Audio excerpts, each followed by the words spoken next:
Today I drinking choop Lola, today. ayos lang po ako.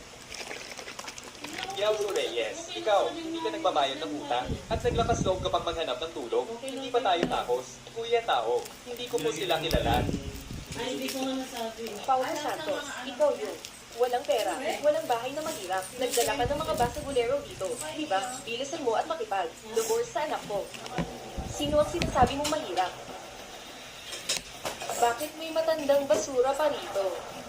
Kung ito ay masaktan, hindi ba kami ang sisisihin ng buong pamilya?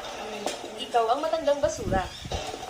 Sasabihin ko sa'yo, ang apo ko ay ang CEO ng Pangkat Dragon River. Pulyanin ka na ba?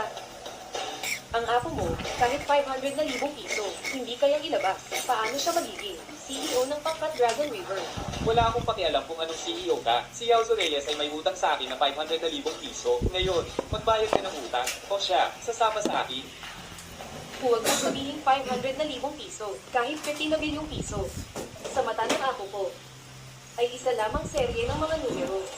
Ang apo ko, walang ibang kakayahan, kundi ang magkaroon ng maraming pera. Ang aking asawa, hindi niyo karapatan, kayong mga hamak na tao. Daatihin, hindi ba 500,000 piso lang yan? Babayaran ko.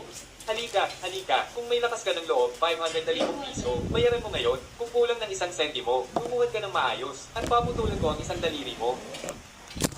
Bawat, ako ang dahilan ng kapahamakan mo. Dahil tayo ay kasal na. Ang problema mo ay problema ko.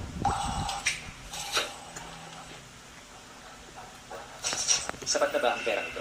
Totoong pera yan. Dali, pulutin.